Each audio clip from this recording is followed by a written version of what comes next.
भूमाफिया ने सरकारी जमीन पर खड़ा कर दिया अवैध मैरिज होम, जिस जमीन की कीमत 3 करोड़ रुपए बताई जा रही है। भूमाफिया ने सरकारी जमीन पर बना दिया मैरिज होम। भूमाफिया के मैरिज होम पर कार्रवाई के लिए एसडीएम शिकारपुर ने भूमाफिया के खिलाफ धारा 67 की कार्रवाई के निर्देश दिए। बुलंदशहर के शिकारपुर तहसील क्षेत्र के सेहतपुर बैरी गांव के शिकायतपुर बाईपास मार्ग पर बना है ये अवैध मैरिज होम। सर, आपके द्वारा सेहत बैरी में भूमाफिया के द्वारा करीब 3 करोड़ की संपत्ति को कब्जाया गया है और उसमें आपके द्वारा कार्रवाई की है, तो किस तरह की कार्रवाई की है और संपत्ति को आपको कैसे पता पड़ा कि भूमाफिया के द्वारा कब्जाई गई है?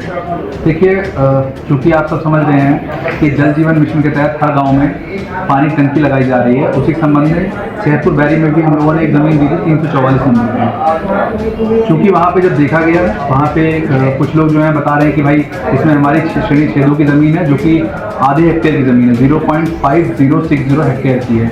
क्योंकि बहुत कम होता है ऐसा कि आबादी ज़मीन इतनी बड़ी किसी जगह होती है। मौका देखा गया मेरे द्वारा और वहाँ पे देखा गया कि वहाँ पे वैसे कोई आबादी बनी नहीं है, सिर्फ एक मैरिज हॉल बना हुआ है। इसी की वजह से फिर हमने चेक कराया कि इतनी बड़ी आबादी गांव में जनरली नहीं होती है।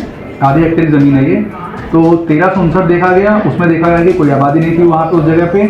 पूरे गाँव में सेहतपुर बैरी में 5 घाटे जो थे आबादी के थे और उसके बाद चकबंदी हुई 1972-73 में। उसके बाद भी कोई नहीं थे, 5 ही आबादी घाटे थे। लेकिन उसके बाद जब खतौनी बनी 1975 में, उसमें अचानक से 5 की जगह पे 6 आबादी घाटे आ गए।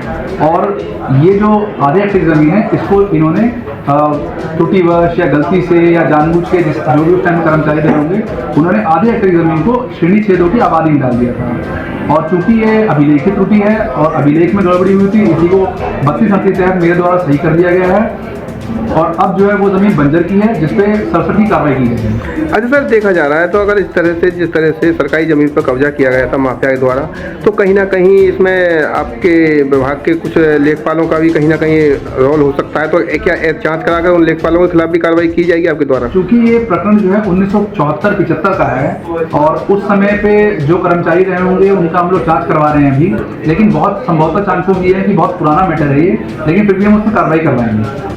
KAN न्यूज़ के लिए बुलंदशहर से जावेद खान की रिपोर्ट।